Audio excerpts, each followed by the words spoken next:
Picture this. You wake up on a sliver of island, river mist slithering past your boots, and the first thing you see is a doll's head tied to a branch, hair matted like seaweed, one glass eye cracked right down the middle. Blink, and there's another, and another.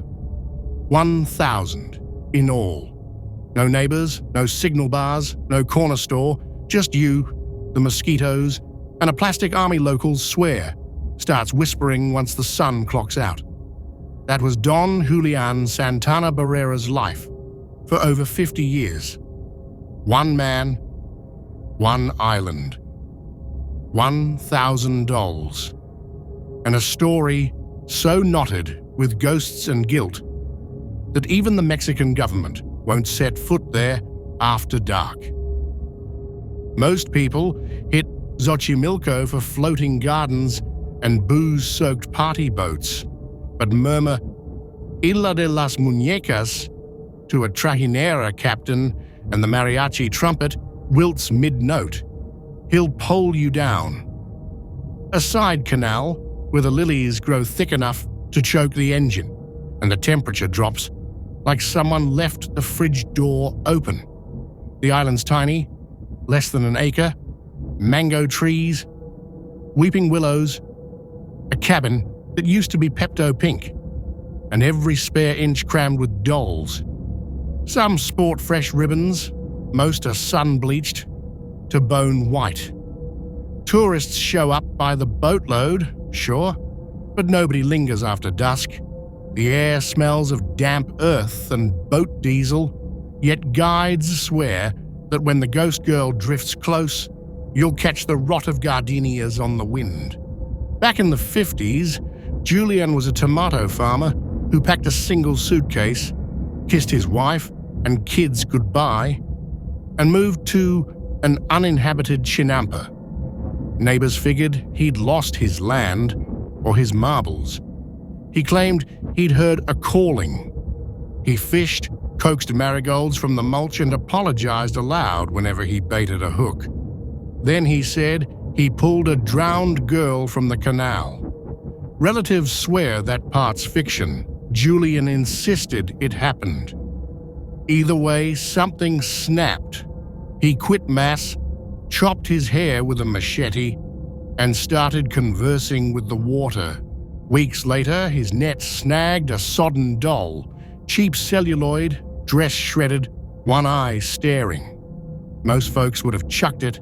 Julian tied it to a branch so the girl would know her toy was safe and stop crying outside my window. That night, the crying stopped, briefly. The next evening, the voice returned, asking for company. Doll number 2 went up, then 10, 50. He scavenged trash heaps, flea markets, even lifted toys from unattended strollers when desperation bit. 5 decades on, the trees looked like a pagan Christmas from hell.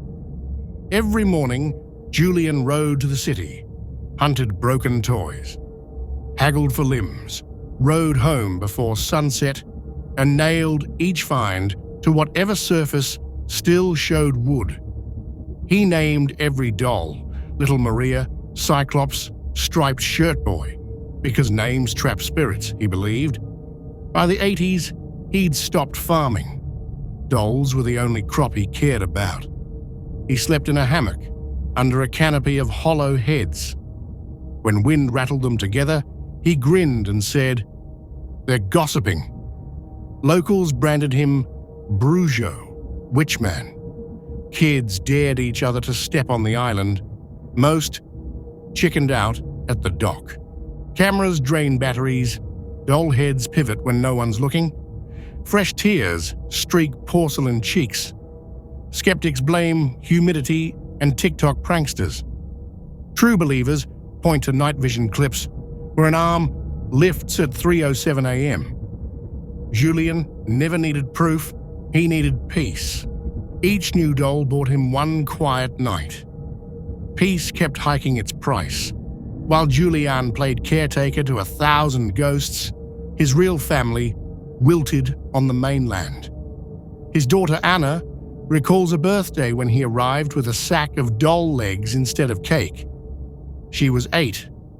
By 20, she buried her own child. Julian didn't show. He'd already died to us, she told a Univision crew. After his passing, she reopened the island, charging tourists 20 pesos a pop. Her reasoning? The dolls are the only siblings I have left. April 24th, 2001. Neighbors saw Julian watering marigolds, crooning an old ranchera about sailors lost at sea.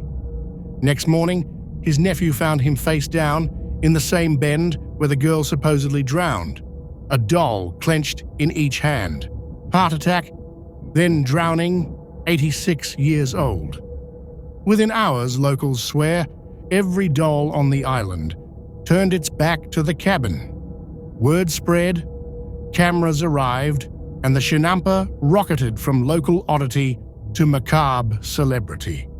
The government labels the island cultural heritage, but mails no maintenance check. Boats of selfie stick tourists smash bottles, dolls drop into the water, fish chew the plastic cheeks. Guides recite, take only photos, leave only your fear. Meanwhile, Anna sells keychains shaped like decapitated Barbies. Tourism keeps the memory alive.